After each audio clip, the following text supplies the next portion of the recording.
Welcome to another edition of Talking Hoops, where we're breaking down the boys basketball scene. Mark-Kern joined by Tim Bielik and David Cassilo. Guys, districts are done. We're on to regionals. What were your thoughts from districts last weekend? Well, no doubt it's always interesting to see the top teams really get together, because districts really is where you separate the good teams from the great teams. But the big thing that stood out to me was Medina's upset run through their district to get all the way to the regional final. And it's something we've seen before. 4 years ago, they did the same thing, led by Kenny Kaminsky. It was a team that had a below 500 record that year. They made it all the way to the regional final that year.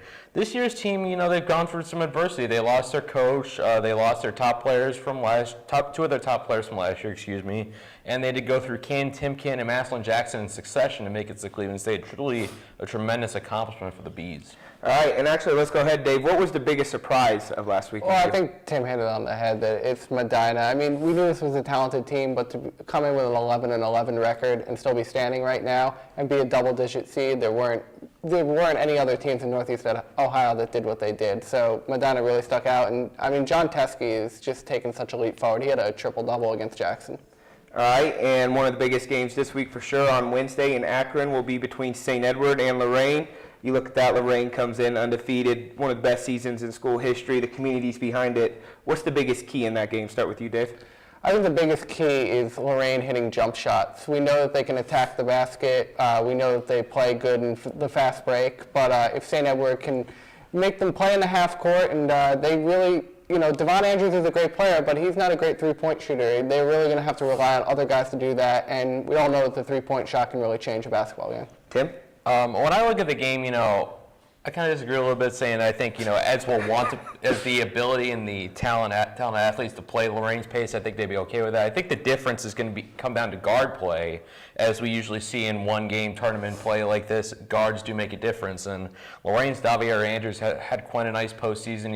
He's done well. Eddie Williamson's a good point guard for them, and they're going up against a pretty good St. Ed's backcourt as well in Darian Knowles and Sean Flannery, who have really grown and developed throughout the season. What goes on between those four guys and the bench depth behind them at guard, I think, is going to dictate the game as much as anybody. Yeah, and again, in the game against St. Ignatius, Davier scored 20 points. Really was huge in the first half with 12 points, 4 3-pointers, as Devon got in foul trouble. If there's a top seed that may be in the most trouble, who is it? Well, I'm going to say Lorain. Well, all of the one seeds have really tough games, but not all the one seeds are playing the defending state champion. So I think it makes it a tough environment. But Lorain is battle tested at this point. They just beat St. Ignatius and Brunswick back-to-back. So it's not like, it's a mismatch. It's just they're playing a really good basketball team. Tim? I'm going to go out and say Garfield Heights. Mostly because of who they play in Uniontown Lake. It's a team that, has pulled back-to-back upsets as well. They upset Walsh Jesuit in the district semis, and then they handed Green their first and only loss of the season. So it's a Blue Streaks team that was there before. You remember they were at CSU last year, lost in the regional final to East Tech on that nice shot by Markel Johnson. But, Uniontown Lake's definitely a defensive-oriented team. They want to slow the game down. It'll be interesting to see how Garfield Heights tries to respond to that. All right, every March there's a guy that kind of doesn't necessarily come out of nowhere, but just gets hot and really carries his team. What players out there are capable of leading their team even further? Well, I think the one guy who can lead his team, and really done it for 4 years now, is Issa Ahmad. I mean, Issa can be dominant when he's on, and he can, we saw he almost rallied the team back to beat St. Vincent St. Mary earlier in the year. I mean, when you need a big shot, you throw it down to him, and he'll be able to work on a low block. He can handle the ball on the outside. He does a little bit of everything. There's a reason that he is this big-time recruit, and I think that he can make a big difference at Cleveland State. Tim? I'm actually going to go with Kipper Nichols of St. Ed's, mostly because we know he's led his team to a state title. He was the Division I most outstanding player at the state tournament last year. He has the experience. He can be a guy who takes over a game whenever he wants, and the bigger the game, it seems like the better he plays. We obviously saw that last year down in Columbus.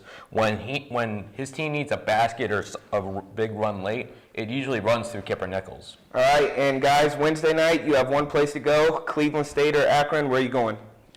I think the place to be is in Akron. The Lorain crowd has it's just been a frenzy since the team got great. St. Edward obviously has great fan support too. I think this is going to be a pretty, for a high school basketball game, they're going to get pretty close to capacity down there. Cleveland State will be great, but I don't know, undefeated team playing a state champion, that seems like a pretty good matchup to me. Tim, you going to disagree? I can't really disagree, but, I don't want to sell CSU short. I'll give you one reason, the Swarm of Medina. I was at the regional semifinal against Elyria 4 years ago, which, ironically enough, was at Akron. The Medina students took up 2 full corners of the section. They took up the short side behind one of the baskets and another side. They were 2 decks deep in students with whiteouts. They were loud. They were just there in present numbers. And, with the team doing well with this great postseason run, it wouldn't surprise me if those fans showed up to the Wolstein Center and tried to do the same thing again. As you said, it has been a very impressive run for Medina, and we are actually now joined by Coach Chris Hessinger of Medina. How are you doing, Coach? I'm doing great. Thanks for having me. All right, Coach, you guys are on an improbable run. You played such a difficult schedule in the regular season. Looking back now, how did that schedule and your conference really prepare you for the playoffs? Well, you look at the teams that are still left in the state, and even you got Mentor and Brunswick who got knocked out in overtime and triple overtime against one of the best teams in Lorain. It's definitely prepared us, and we're glad we played that schedule. Coach, one of the big reasons why your team has gotten so far is, the big play of John Teskey the last couple of weeks. I was there up at Hudson when he helped ignite you guys in that second half, and he has a triple-double against Massillon Jackson. Have you seen, what has he really done to take his game to another level in the postseason? Well, number one is confidence. Number two, he dominated defensively for a while, and he goes unseen because, a lot of people just look at offensive numbers. But he's starting to get more confidence. Our guards are starting to feed him more. So it's been a combination of both. Coach, when you look at this game against Shaker Heights, what is the X factor here? What do you guys need to do well? Well, you got to try to control Issa. He's such a great player. I mean, I think he's a guy that can compete for the Division I Player of the Year. And he's just an unbelievable player. So you got to try to control his points, which we've had a little bit of success with that, especially the last game. We did pretty good, only giving them up 15 points. And most of his points against us in that game were on the perimeter. John did a great job protecting the basket, and hopefully we can do that again at the end of the game. All right, Coach, you guys were up double digits in the third quarter against Jackson. They came back and had a chance to win. How were you guys able to hold on when they were coming back making their run? Well, we've been in big games before. And I talked to Dave this afternoon, and when you win those games, you learn from them. And our young kids have learned. Our sophomores have been primarily our scorers, and John. Evan Schreck's gotten hot a bunch of times this year and hit from the perimeter, but when you have that many young kids playing big minutes, it's going to take time for them to learn. Coach, obviously this run has been tremendous, a double-digit seed making it all the way to CSU. When you look at this game on Wednesday, is it a benefit in a way playing a team that you have confidence going against because you've played them close before and a team that you already know well in Shaker Heights? There's no doubt it's a little bit of an advantage, but, as I said before, Shaker's one of the best teams in the state. I'm not sure there's any easy teams left out there, no matter your record or your seed. So at this point, you're always going to play a great team, and, being able to have film on them of yourself playing in them, I think that's a little bit of an advantage, though. Coach, what was the mood around this team when you did get that number 10 seed and then you hit the tournament with a time to prove some doubters wrong? Well, we were a little bit upset. There's no doubt we played with a chip on our shoulder because we felt that we were a little bit better in the 10 seed with the schedule we played. And even some of our coaches that in our district voted us below some teams that we beat.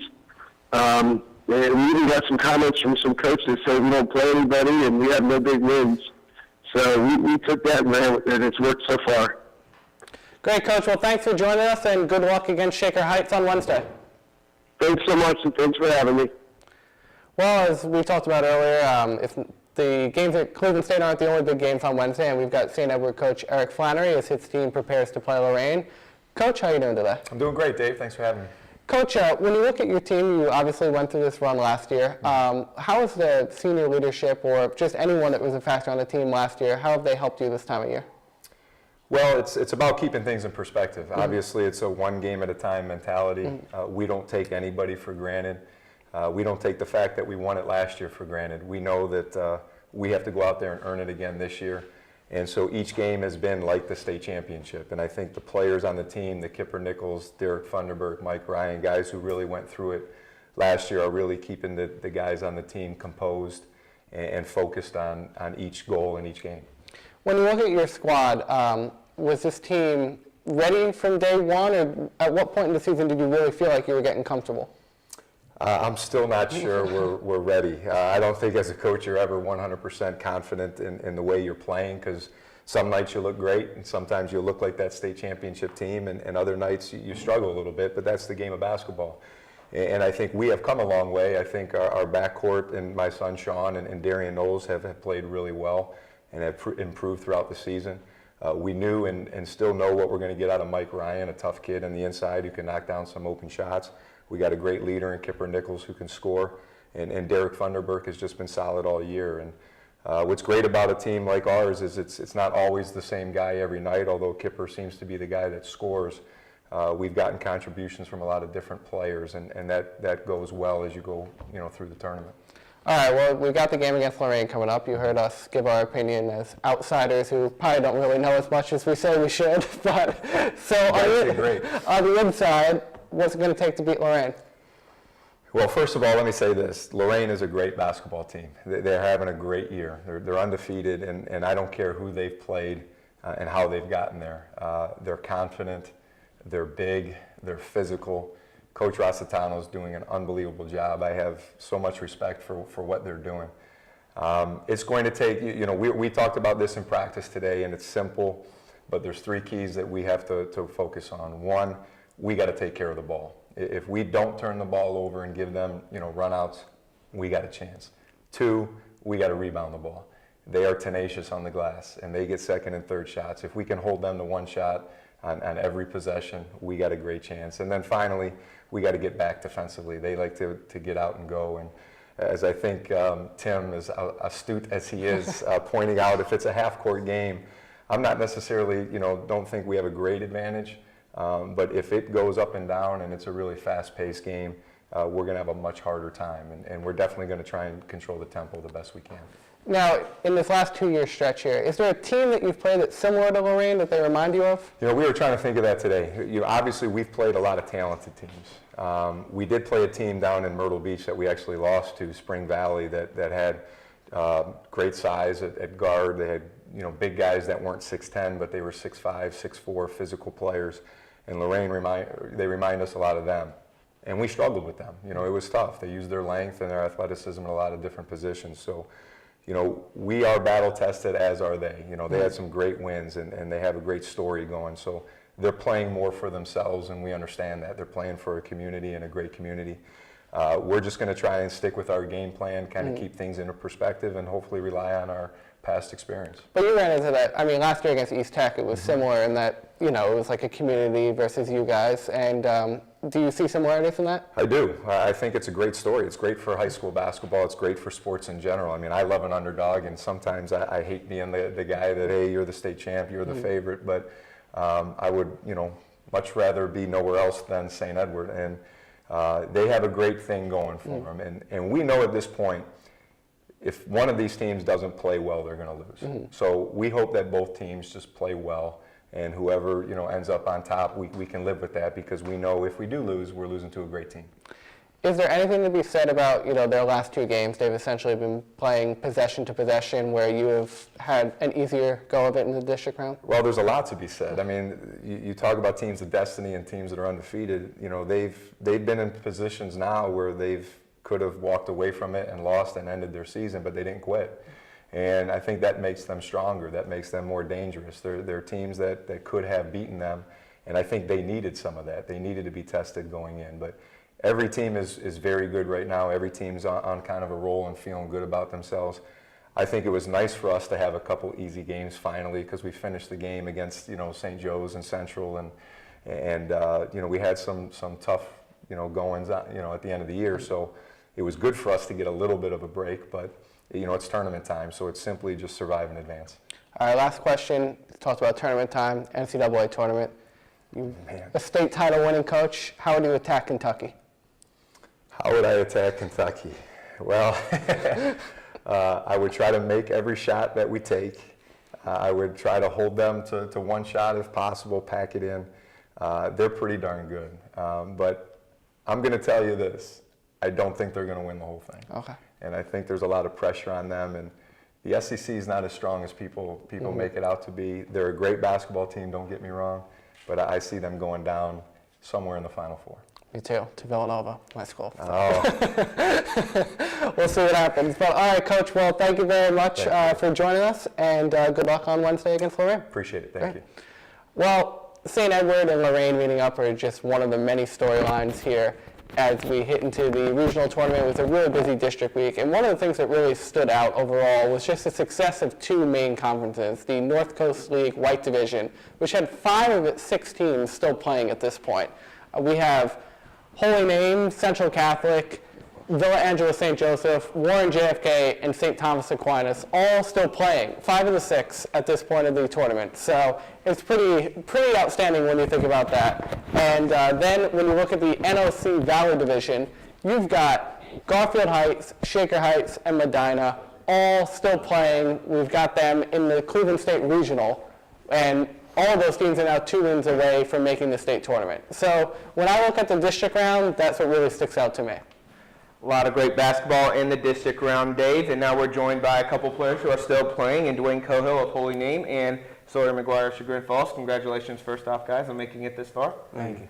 All right, Sawyer, let's start with you. You guys started the season off kind of weird, lost to Hawken in the last second 3. Yeah. What did that game kind of teach you where you guys needed to get to ultimately be playing in the regional round? I mean, we had a couple guys out that game, and I mean, we were fighting injuries and sickness at the beginning of the year, but that game really taught us just to keep our heads up, bounce back late in the game, and just, I mean, expect the unexpected, because we lost off the half quarter. It was rough.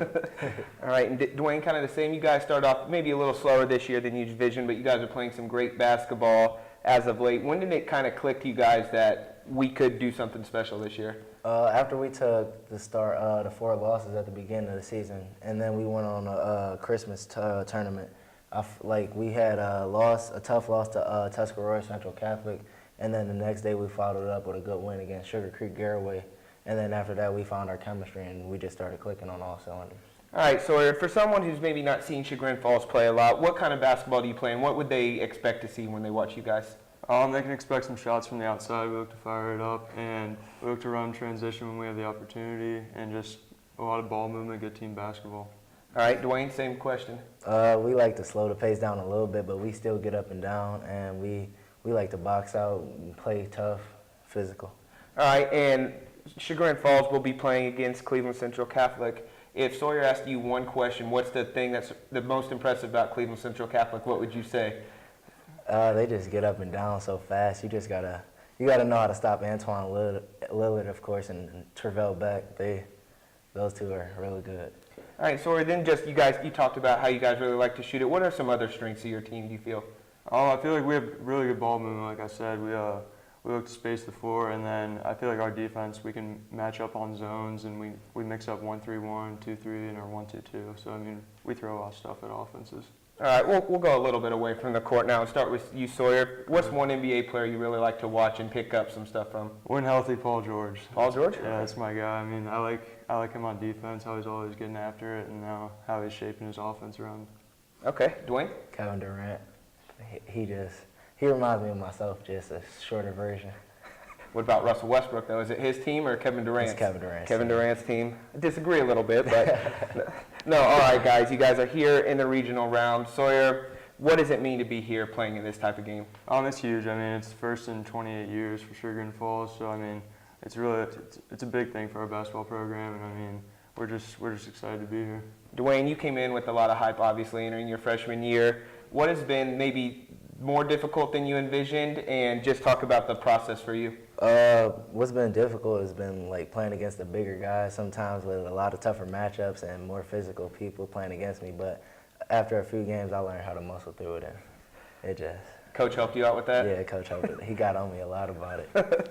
All right, guys, one final question before we let you go. David asked Coach Flannery, if there's one team that's going to beat Kentucky, who's it going to be? Arizona. Arizona? Okay. I agree with that. Cam Moon, our producer, definitely agrees with that. Sawyer? I can see Wisconsin beating them in the Final Four. If not, I have Duke beating them in the championship. Okay. Definitely an interesting matchup. And guys, thank you very much for joining us, and best of luck the rest of the way. Thank you for having us. Thanks. And obviously, there's a lot of matchups coming up the next 2 days as the regional semifinals will be getting underway. A lot of great, they all start Wednesday. And the first one, let's just go ahead and look through all of those matchups. At Akron, we will have Lorain against St. Edward. Obviously, that's the matchup that we've been kind of talking about. It features the defending state champions against Lorain, who's 25-0, and it should really provide for a great matchup. And then you also have Cleveland State on Wednesday. It'll be Shaker Heights versus versus Medina, and Garfield Heights versus Uniontown Lake. So definitely some intriguing matchups there. And now I'm back joined by David Cassilo and Tim Bielik. And guys, as we wrap up every basketball show, could, should, will. Tim, what could happen? I think Mogador could be the team everybody forgets about in that Canton region in Division 4 and makes it all the way to the regional final, pushes St. Thomas Aquinas. You know, we haven't really talked a lot about Mogador this season. This is a team that, you know, really has gotten hot at the right time. They got to a great start. They finished well as well, and I really love the combination. Guys like Dominic Pizzino and Jared Dunn. They have good players, and they really can beat you in a bunch of different ways. So I think they could be a huge factor in that region. All right, Dave? I'm going to say that Cleveland Central Catholic could beat St. Vincent St. Mary. I mean, St. Vincent St. Mary, they've had the test all year long, but Central Catholic's already gotten a look at them. There's not a team that St. Vincent St. Mary has played who's played them twice because they don't play in a conference. So I think that they're motivated and they could win. I mean, St. Vincent St. Mary probably will win, but don't count out the Ironmen. I'm going to say Medina could beat Shaker Heights. Obviously, we saw it early in the year, a 3-point game, but when you get to March, it's all about how you're playing. I like the way Medina's playing. They're not intimidated by anybody, and I think the inside of John Teskey can make things difficult on Issa Ahmad. Obviously, you can't stop him. He's still going to get his points, but I think they can force the other guys to shoot from the perimeter, and I think that definitely Medina could get the win. All right, Tim, what should happen? What should happen is I think Holy Name should make it to the regional final at BG on Saturday night. I think the Green Wave have been playing very well down the stretch. Had some nice wins, including one over Brunswick earlier in the season. A nice run through the district, and I think they got a good shot to beat Sandusky. In itself is a bit of a surprise getting to the regional round, although in the regional final they're going to have a tough test against Defiance and Salina, two teams from the West in that great Western Buckeye League, which I think is one of the best basketball conferences in the state of Ohio. They're going to have a tough test in there, but I think Holy Name should get to that game in the regional final. Well, you saw my face after that because that was what I said. So you've been reading my emails not too closely, I see. But yes, Holy Name should play well in the wherever it is, Toledo, whatever they're calling it out there, Bowling Green Regional. They're playing the best basketball right now. I think they're going to represent themselves well. I don't know if they'll win the region, but I think people will come away from that region saying that Holy Name is an impressive team with a bright future. All right, I'll bring something a little different so we all don't say the same answer. I'm going to go Garfield Heights should beat Uniontown Lake and be in a regional final. I just think Garfield Heights with Willie Jackson, Frankie Hughes, I think they're going to have the best duo on the floor through that region, including against the Shaker Heights or Medina. And I just think the way Willie Jackson's playing, Garfield Heights will advance to the next round. All right, let's get a different answer this time. Tim, what will happen? What will happen, I'll take your answer a little bit, go one step further. We will get Shaker Heights, Garfield Heights, round 3 in the regional final on Saturday night, CSU. I mean, it's going to be just, how fitting would it be, you know? We talked a little bit about this being the end of the Northeast Ohio Conference. What an ending it would be if we get Shaker Heights and Garfield Heights to play each other on Saturday night, with the winner going to Columbus for the Final Four. I think that would be just tremendous for, you know, a representation of how good the NOC's been the last few years, and it's one of the best rivalries in high school basketball around here. I think we will get that on Saturday night. Dave? I'm going to go out on a real limb here and say that VSJ will win the Division III Regional. They're obviously a very talented team. The Division III teams that are out there, I mean, Youngstown Ursuline is a good team, but the Vikings are at a different level, and they should make it down to Columbus for the third year in a row. Pretty safe pick right there. I'm going to go St. Edward will be back in Columbus with an opportunity to defend their state championship. There's a lot of good teams, obviously, Huber Heights, Wayne, but I just think the Eagles right now, I think them and Lorain will be a great game, but I think that championship experience will be the difference. then I think that'll carry them in the regional final. So I think the Eagles will definitely be back defending their title. And before we go, let's get into that Division II a little bit more. You have Cleveland Central Catholic versus Chagrin-Falls, and then you have Poland Seminary versus St. Vincent St. Mary, which may not sound like the best matchup, but there's definitely a lot of intrigue in this game, Dave. Yeah, definitely. I mean, last year the Poland Seminary coach had some pretty vocal comments after the game about private versus public and where Poland Seminary fit in and how it was their best team ever, and now they're not going to go because of St. Vincent St. Mary's, a private school. And, well, you know, just be careful with what you say, because you might see that team a year later. And I don't know if the Irish need any extra motivation, but if they do, they got it. Especially a much better St. Vincent St. Mary team's playing, and we were talking Poland Seminary, not quite the team. They lost a lot from last year's team. Tim, when you look at Chagrin-Falls and Cleveland Central Catholic, what do you expect out of that matchup? I'm expecting, obviously, Sawyer kind of talked about it. They're a little bit two different styles of teams. Central Catholic can get up and down the floor extreme, while Chagrin-Falls maybe wants to slow it down a little bit, work the outside shot a little more. And I think Central Catholic might have a little bit of an edge with their experience. They were there last year, even though they lost in the regional semifinals. I think it should be a good game. I really believe, it could be lower scoring than I think some people think. I think it could probably be in the 50s both ways. It's going to be interesting to see how this one plays out. All right. Yeah. What Chagrin-Falls wins if Central Catholic overlooks them? I mean, you know that they're looking at St. Vincent St. Mary right now. You know that you got to look at that game and go that the Ironmen feel like they're going to win. So if they feel that way and don't prepare the way they should, then Chagrin-Falls has a good chance to win. All right, guys, we'll leave you guys with this final question. Who wins the national championship? I'm going to go with Arizona. I just feel like the Wildcats are playing well. I know I got Cam Moon pumping his fist a little That's bit. the kiss of death.